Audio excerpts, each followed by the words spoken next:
Saludos amigos. Nuestro relato de hoy nos va a demostrar que la historia de España es como un folio, que si lo doblas por la mitad, al final siempre coincide, sea el periodo histórico que sea. Hoy, de la mano de Joaquín Costa y basándonos en su libro Oligarquía y Caciquismo, vamos a comprobar cómo la concepción de la política en España prácticamente no ha variado desde el siglo XIX hasta nuestros días. Como siempre os digo, si os gusta espero que lo compartáis, porque el saber no ocupa lugar, entra en un celular. Saludos amigos. El mes de febrero del año 1999 leí el libro de Joaquín Costa titulado Oligarquía y Caciquismo. Han pasado ya muchos años desde que lo leí. No es que tenga buena memoria para saber cuándo leí los libros, sino porque apunto la fecha en la que lo hice en una de las páginas del libro. Y viviendo lo que estamos viviendo,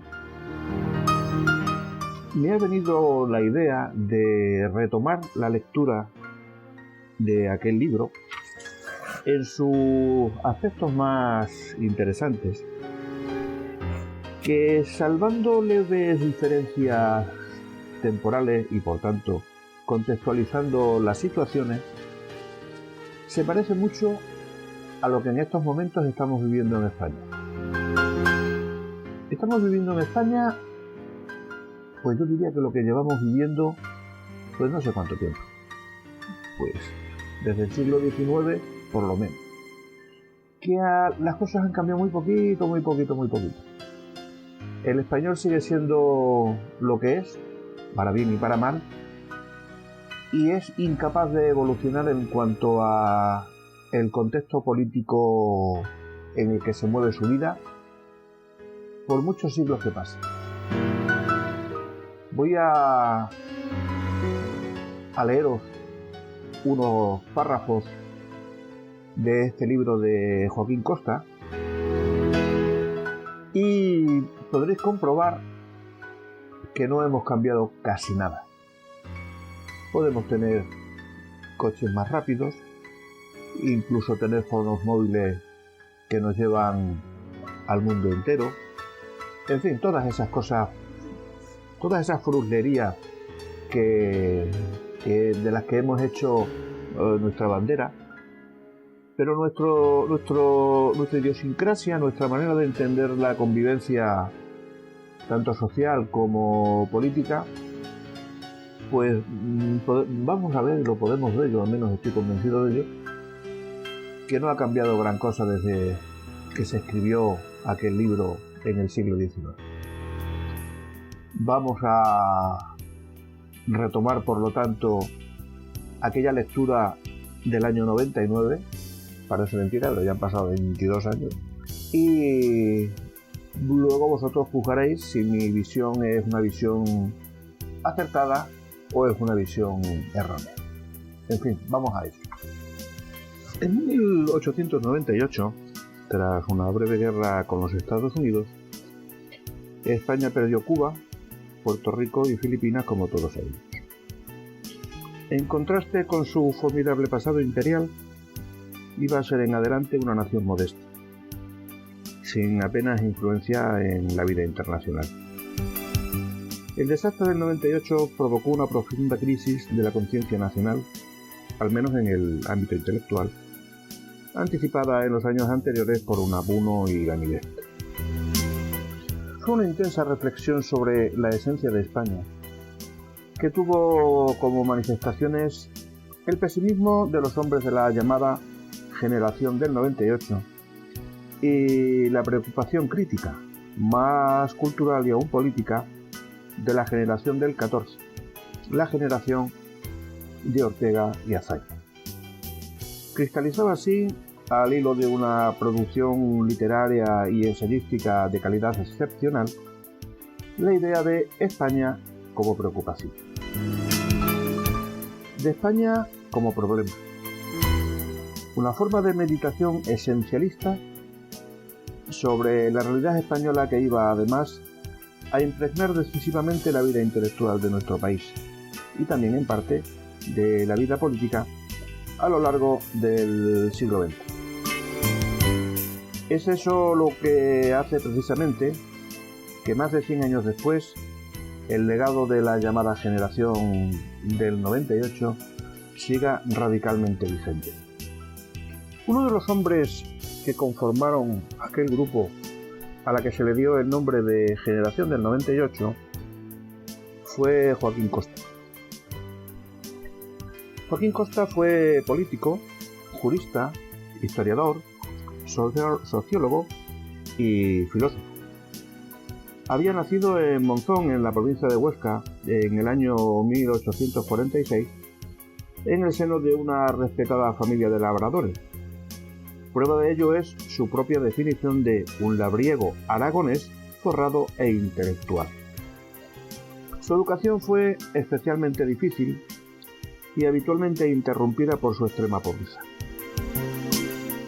Estudió el bachillerato en el Instituto de Huesca, ganándose su sustento actuando de factotum de un maestro de obras, que era un pariente lejano suyo. Fue elegido artesano discípulo observador en la Exposición de París de 1867. Aquí esbozaría gran parte de las ideas que inspirarían su existencia y que fue plasmando en su primer libro, llamado Ideas apuntadas en la Exposición Universal de 1867 para España y para Huesca. Tras hacerse maestro y agrimensor, realizó una brillante carrera en la Universidad de Madrid, donde se licenció en Derecho en 1872 y en Filosofía y Letras en 1873. Obtuvo los doctorados de Derecho y Filosofía y Letras los años 1874 y 1875 respectivamente, y fue nombrado oficial letrado y ocupó una plaza en Cuenca. En el año 1880 fue nombrado miembro de la Real Academia de la Historia. Posteriormente, en el 84, fue vocal de la Comisión Legislativa Extranjera y unos años después, en 1887, le invitaron a ser profesor de la Real Academia de Jurisprudencia y Legislación. En este último año contribuyó al Congreso Jurídico de Barcelona y asimismo en el año 1895 fue nombrado presidente de la sección de Ciencias Históricas del Ateneo de Madrid. A pesar de todas estas distinciones, debido a sus tendencias krausistas y su palpable liberalismo, Costa hubo de renunciar a una de sus mayores aspiraciones de juventud, que era llegar a ser catedrático de universidad, aun habiendo sido propuesto en terna por 2 veces a la cátedra de Historia de España de la Universidad Central y a la de Derecho Político y Administrativo de la Universidad de Valladolid. Igualmente, por razones semejantes, hubo de rehusar el premio Fermín Caballero por su obra Colectivismo Agrario en España. En el año 1901 ingresa en la Academia de Ciencias Morales y Políticas, donde pronunció su discurso El problema de la ignorancia del derecho y sus relaciones con el estatus individual, el referéndum y la costumbre. Con el objeto de combatir los abusos de la administración y sus recaudadores, fundó la Liga de los Contribuyentes de Ribagorza, precedente de la conocida campaña Liga Nacional, y desde la que propugnaría mejoras sociales, especialmente en política hidráulica. Bajo el signo de la Liga y de sus organismos, la Cámara Agraria del Alto Aragón, fue candidato a las elecciones en 1895 y 96, y a pesar de su fracaso y con motivo del desastre del 98, creó la Liga Nacional de Productores, desde la que seguía promoviendo sus planes de reformas agrarias, municipales, económicas y administrativas. A esta liga se irían sumando otros grupos hasta llegar a formar la Unión Nacional, de la que Costa sería su presidente. Joaquín Costa estuvo vinculado a los nuevos movimientos de la época, por ejemplo la Institución Libre de Enseñanza, donde explicó historia de España y derecho administrativo. Al mismo tiempo editó su conocido boletín durante los años 80 a 83, siendo representante de la institución en el Congreso Nacional Pedagógico. Ideológicamente, Costa supo combinar sus amplios conocimientos legales e históricos con su profundo conocimiento de la costumbre, a la que apelaba para la solución de la mayor parte de los problemas españoles de la época a través de su continuación y revitalización. No solo ansiaba la mejora de la vida interna de España, sino que ambicionó la participación de la misma en el movimiento colonial de Europa en los años 80 y a la consideración de los intereses de España en África. Paradójicamente, fue uno de los primeros en pedir la autonomía de Puerto Rico y la unión de España y Portugal en un bloque ibérico, y así resistir a las coacciones de otros países. Al mismo tiempo influyó notablemente en la sociedad de africanistas y colonistas, cuya evolución derivaría en la Sociedad de Geografía Comercial y en la que fundaría su revista, actuando como redactor de la misma él solo. Desgraciadamente, el curso de los acontecimientos políticos del momento obligó a Costa a considerar perdidas las oportunidades de España y que tenía que apartarse de todo afán colonialista. Y así, en el año 1899, escribió: «Debían venderse o regalarse esos territorios». La influencia de Costa, que era paradigma del conocido movimiento regeneracionista, es obvia, y así lo han reconocido multitud de eruditos y estudiosos nacionales e internacionales, quienes en todo momento sienten cómo Aragón es el foco a través del cual Costa comprende, explica, explora y defiende a España. Y eso es lo que Isaac quiso explicar cuando dijo: «Soy dos veces español porque soy aragonés». Finalmente, Costa, afectado de una distrofia muscular progresiva, murió en Graus, en la provincia de Huesca, villa conocida por Costa desde la infancia, en la que se estableció su familia y a la que él regresó en 1903. Murió el 8 de febrero de 1901. Costa, en su introducción al ya mencionado libro Oligarquía y Caciquismo, nos dice lo siguiente: el nuevo Estado liberal ochocentista no surgió en España de manera gradual en un proceso de secularización, reparto y división del poder absoluto de la monarquía, del despotismo y del todo setecentista. Fue la consecuencia, para algunos catastrófica, de la ruptura revolucionaria, de la quiebra económica, social, política y hasta dinástica que en la península produjo la dimensión militar de la Revolución Francesa, en combinación, todo hay que decirlo, con un manejo alegre y aventurero de la política exterior. Parafraseando una estudiada afirmación de Cánovas, podríamos resumir aquel periodo caótico de entre siglos como una época que va de 1795 a 1895 de levantamientos, guerras, revoluciones gloriosas pero fatales. No olvidemos que la guerra antifrancesa sería una respuesta nacionalista y estratégica interesante, pero también era una manifestación de inferioridad militar, una quiebra de la legitimidad política, una revolución social y un desastre económico. Los argentinos tienen una palabra contundente para el periodo, la llaman la época de la anarquía. Los índices de producción minera española no se recuperaron hasta mitad de siglo, y es argumentable que la diferencia relativa per cápita con Francia, por ejemplo, no se haya recobrado hasta los años 70 de este siglo, casi 200 años después. Los contemporáneos creyeron ver una nación que nacía, al tiempo que se deshacía un Estado y se disolvía un país. Como en tantos casos de quiebra militar revolucionaria, la ruptura se saldó con una recomposición, reorganización y concentración del poder. Los liberales románticos españoles, reducidos, empobrecidos y asediados, recurrieron a la tecnología política más a su alcance en aquel momento. Esto es, tradujeron del francés. El idioma jurídico de un gran país, pero por entonces todavía sumido en una crisis política profunda y en una espiral de inestabilidad de la que no saldría con solidez hasta muy doblado el siglo. Siguiendo pues el patrón vecino, pero con menor efectividad y contundencia, el sistema político isabelino, que fue del año 1845 al 1868, se concibió y aparejó como respuesta al caos disolvente de la primera mitad del siglo. La Constitución de 1845 y la normativa de ella derivada quiso resolver un problema de Estado, de un Estado que se desmoronaba.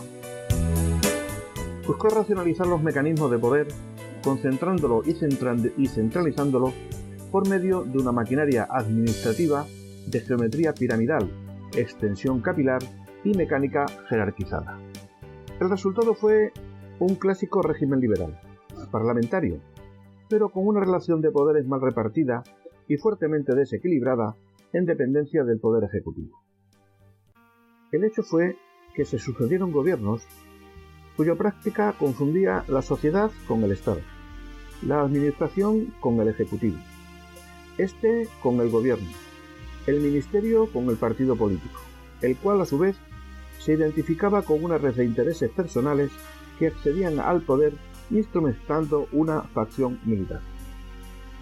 De esta suerte, el gobierno así surgido, amén de procurar monopolizar el poder, lo era casi todo.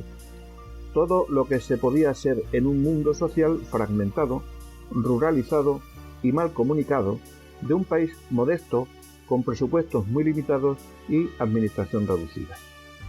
Por regla general, nombraba, removía, ascendía y trasladaba al funcionario a voluntad, procurando maximizar poder y docilidad partidaria que no eficiencia administrativa. Desde Gobernación dirigía la elección del legislativo. Interrumpía sus sesiones, amén de la constante suspensión de garantías constitucionales, y legislaba por decreto, o disolvía las cámaras en connivencia con la corona, imponiéndose que no supeditándose al Parlamento, y garantizaba la impunidad necesaria en las anteriores operaciones, controlando la judicatura. Desde bien temprano, moderados y progresistas agrupaban y diferenciaban a las familias del liberalismo español ochocentista. Ambas formaciones políticas coincidían en su voluntad por defender un sistema político constitucional basado en los supuestos del liberalismo clásico y opuesto a la alternativa absolutista que personificaban los pretendientes carlistas a la corona y propugnaban violentamente sus facciosos partidarios en las montañas del norte. A moderados y progresistas les separaban cuestiones doctrinales profundas, básicamente centradas en torno a interpretaciones de la soberanía, doctrinaria y asentada en las Cortes con el rey para unos, nacional o popular para los otros. Sobre todo les enfrentaba la lucha por el poder, esto es, el acceso, permanencia y alternancia o su carencia en el mismo. En este punto hemos de rogar a nuestros oyentes un esfuerzo de contextualización, evitando imaginarnos las grandes organizaciones que aparecen tras la Primera Guerra. Al hablar de partidos en el siglo pasado, el siglo XIX, como se refiere el escritor, debemos más bien representarnos pequeños colectivos de clientelas, apenas articulados en torno a ciertas ideas básicas, y detrás de algún líder con habilidades de gestor y dotes como orador parlamentario. Pequeñas agrupaciones cobijadas en casinos de provincia o al calor de una mesa camilla en tertulia de rebotica o notaría, concitados alrededor de la redacción de un periódico o como máximo convocados solo en periodos electorales a los banquetes y discursos que dirigentes y partidarios celebraban en los teatros de sus principales capitales. Muy probablemente, en aquel mundo de ritmo pausado, hábitos diferenciales y calendario agrícola, los partidarios auténtica y apasionadamente politizados constituían una porción activa, pero exigua en un mar de población ruralizada, analfabetizada y desmovilizada. Ello, no obstante, se articulaban e interactuaban también a través de una densa urdimbre de relaciones familiares y personales, intercambios individualizados de beneficios divisibles, canalizados a través de una bolsa de favores y recomendaciones personales. Una red con activos de tal naturaleza entrañaba una capilarización y penetración en el tejido social muy superior al fundamento político que la sostenía y alimenta. Circulaba a través de una administración modernizada, piramidalmente centralizada, sobreregulada y muy inflacionada, en relación con lo que había sido en el antiguo régimen. Mediados del siglo XIX, muchas decisiones que afectaban significativamente a la vida del español anónimo podían verse alteradas por el favor administrativo. Desde entonces, muchos empleos que se generaban desde el Estado, con mucho el mayor empresario del país, pasaron a gobernarse por y depender de una recomendación personal. Hasta 1918 no comenzó en nuestro país lo que podríamos llamar una administración weberiana, formada por cuerpos administrativos apolíticos, profesionalmente neutralizados y meritocráticos, elegidos por oposición y organizados con arreglo a un cursus honorum, objetivo y propio. Antes, en España como en casi todos los países occidentales, los funcionarios, desde el portero de un ministerio, gobierno civil o alcaldía hasta el subsecretario, eran parte principal y legítima del botín del poder. Y los nombramientos se realizaban con arreglos a criterios estrictamente personales y en función del más depurado favoritismo. Por ello, pocos se escandalizaban. El nepotismo, explicaba un prohombre político griego de la época, era menos un defecto social que una obligación moral de todo patrón político para su clientela. Un implacable sistema de despojos, para usar la expresión americana aún en uso, seguía a todo cambio de gobierno. El primer deber de un partido era colocar a sus seguidores, y el de un político encontrar credenciales, o sea, puestos de trabajo para sus amigos políticos. Una juiciosa administración del patronazgo oficial era todavía, hasta bien entrada nuestra centuria, tarea principal de cualquier ministerio. Y en el siglo pasado, el uso arbitrario pero efectivo del favor oficial, que era patronazgo de la corona, tenía múltiples sinecuras y puestos administrativos con los que los gobiernos apuntalaban la lealtad y cohesión de sus mayorías parlamentarias. En este punto, el señor Costa hace en la introducción de su libro una digresión respecto al comportamiento de otros sistemas de gobierno, sobre todo en Inglaterra, que lo voy a obviar porque no es el caso que nos ocupa. En contraposición al sistema de acceso a la política que Costa define en el párrafo anterior que hemos omitido, en el que la aristocracia británica digamos que copaba el mundo de la política, en la Europa latina el panorama sociopolítico era casi el inverso. En España presidía el gabinete el señor Sagasta, que era un anciano ingeniero de caminos.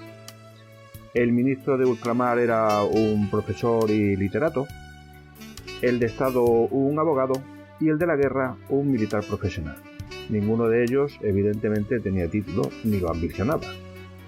No debemos extrañarnos. En contra del estereotipo machaconamente repetido, la nómina de la Restauración y en general los políticos españoles del XIX eran hombres hechos a sí mismos. Con frecuencia eran provincianos ambiciosos, trabajadores inteligentes y competentes que escalaron rápidamente posiciones de poder político y a veces económico desde el foro, la prensa y el parlamento. Eran, como supo ver quizás el más relevante de todos ellos, Antonio Cánovas del Castillo, él mismo hijo de un maestro, periodista e historiador notable y arquitecto de la Restauración, escribió Los frutos tempranos de la democracia española, La frase no dejaba de contener su punto de orgullo. Todavía hasta finales de siglo, los políticos liberales no podían ocultar un cierto desdén condescendiente por el mundo aristocrático y cortesano más rancio. Sagasta, Gamazo o Moret desdeñaron un título. Cánovas lo rechazó con ironía, diciendo: a ver si estos se van a creer que soy como el duque consorte de Mandás. En definitiva, en España y en otros países de la Europa del Sur, el abultado, alambicado y volátil entramado político-administrativo fue vehículo de movilidad social, por modesta que ésta fuera. Bueno, en realidad era casi el único. Un funcionario consular británico explica y se expresaba así: España era un país que estaba todavía lejos de haber desarrollado sus recursos naturales, comerciales e industriales, que carecía de espíritu de empresa y que en este sentido ofrecía pocas oportunidades a la juventud. En consecuencia, el problema de conseguir colocarse como funcionario era la única oportunidad para la mayoría de los jóvenes, que constituía una cuestión de primera importancia política. Así pues, con la posible y parcial excepción de Barcelona, la burguesía española ochocentista era una burguesía de servicios que malvivía llena de estrecheces gestionando favores administrativos. El mundo, como el de las novelas que nos reflejaba Pérez Galdós, se dividía entre pretendientes y cesantes, según gobernaran los amigos o los rivales. Se subsistía gracias al Estado, las administraciones locales y a los diversos departamentos. Se vivía pues del gasto público. Los regeneracionistas del 98 fustigaron sin piedad aquel sistema de aventureros políticos, vividores contribuidos con el turrón del presupuesto. Pero para un número considerable de españoles, el asunto no era cosa de dulces navideños, era cuestión vital.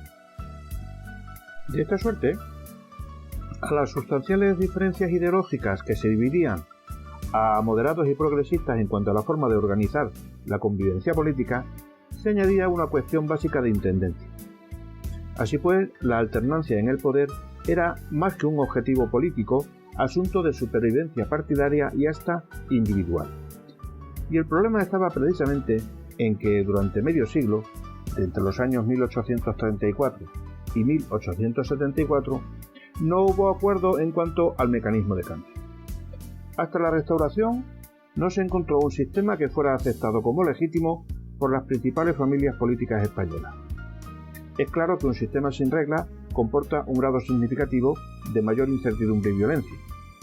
De hecho, los partidos liberales españoles consumieron buena parte del siglo dedicados a la conquista violenta del poder y al exterminio político, a veces incluso físico, del contrincante. Sin duda, muchos liberales de la época pensaron que con esas leyes y aquella práctica se había recompuesto el país y ganado la partida a los absolutistas. Habían resuelto, pues, el problema del Estado que les agobiaba. La dificultad, la consecuencia no querida fue que del mismo mecanismo administrativo que se sirvieron para concentrar el poder, abusaron también para monopolizarlo, excluyendo al rival. Así, la misma normativa que creó la oportunidad de control y manipulación produjo su necesidad. Ambas afirmaciones tuvieron su ilustración en la época. Aquellas leyes, en 1845 lo reconocía Antonio Cánovas, eran una máquina de ganar elecciones. Como podemos ver, esto es una aportación particular mía, existía una especie como de fabricación de elecciones. Se urdía toda una trama para que las elecciones tuvieran el resultado que cada uno quisiera. No debía pues sorprender que el Partido Progresista acabara por aceptar y practicar también el fraude oficial de las elecciones, como si fuera algo natural, según confesó en su día Sagasta al rey Amadeo con ocasión de las elecciones de 1872. En definitiva, era este un sistema de elecciones administrativas o de real orden, cuyo principal mecanismo electoral, posible gracias a una abstención masiva, se ejercitaba bajo la autoridad gubernativa y se conocía con el revelador apodo de encasillado. De hecho, las casillas componían un organigrama de cuadrículas geométricas, pero no arbitrarias, sino correspondientes a los distritos que dividían el mapa electoral español. Encasillado significaba, en suma, el acto por el cual el ministro de Gobernación del partido dominante introducía el nombre de un candidato adicto en una determinada casilla o distrito e impartía las órdenes para garantizar su elección. Es interesante analizar este extremo que hemos comentado, porque sin duda el agobiante control gubernamental suprimía la competencia electoral, primero por imposición y más adelante por negociación. Entre 1845 y 1875, la elección se hizo por imposición administrativa del partido gobernante y la alternancia se forzaba con el primitivo y arriesgado sistema del pronunciamiento militar. El partido progresista y el moderado se sucedían alternativamente, es decir, en palabras de Cánovas del Castillo dichas con ironía, cada vez que el uno podía más que el otro, le fusilaba, le cañoneaba, le vencía y ocupaba el poder. En esencia, significaba que el partido excluido del poder y consecuentemente de las ventajas pecuniarias a este ligada, se lanzaba a la rebelión armada disfrazada con el nombre de libertades públicas. Desde los años 60, muchos liberales, moderados y progresistas fueron persuadiéndose de que resultaba imperativo encontrar un sistema pacífico, estable y legitimado de convivencia política. El espectáculo caótico y turbulento de la Revolución de 1868 a 1874 les impactó profundamente. El viejo Maura lo recordaría años después, lamentándose que las nuevas generaciones no fueran ya conscientes de lo que se había progresado. Aquel año de 1873, decía, fue un año tal que si hubieran quedado vivos los testigos presenciales, con ellos solos, mudos, sin que nada dijeran, estaría perpetuamente preservada la nación de nuevos trastornos. Sea como quiera, conviene resaltar que estamos ante una familia de regímenes políticos caracterizada por una deficiente relación y separación de poderes, un evidente protagonismo del Ejecutivo, centro directo de la pugna de la política, en la cual el Parlamento ocupa un lugar secundario y la Judicatura otro claramente dependiente. Fueron regímenes que generaron un fraude electoral oficial considerable, ahora restringiendo o regulando la oferta, o bien limitando o suplantando la demanda. Esa fue su característica distintiva y lo que nos diferenciaba como familia política de otro grupo de países, que tenían una equilibrada y efectiva relación y separación de poderes, y estaban construidos desde el punto de vista del ciudadano elector en una economía abierta, competitiva y centrada en el terreno legislativo. La pureza electoral en aquellos tiempos de gestión del sistema no es un criterio muy interesante o revelador.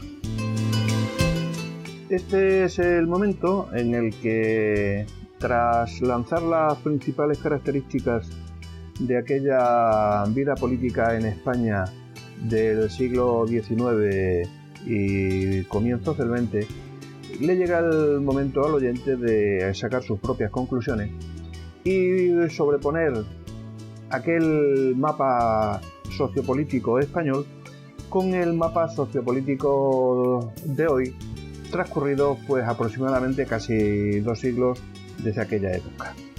Como decía antes, contextualizando y salvando las diferencias temporales y culturales, vemos que los comportamientos de la clase política que hoy nos gobierna no es tan distinta ni es tan diferente a como se hacía tiempo atrás.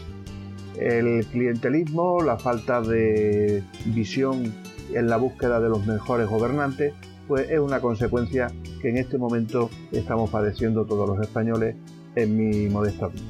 Bien, pues hasta aquí lo dejamos en esa introducción del libro de Joaquín Costa, Oligarquía y Caciquismo, que es interesante de leer para tener una visión histórica comparativa y comprobar que no hemos sido capaces como sociedad de darnos un sistema democrático, si queremos hacer excepción del periodo conocido como de la transición, y que hemos vuelto a caer exactamente en los mismos errores que se cometieron muchos años atrás.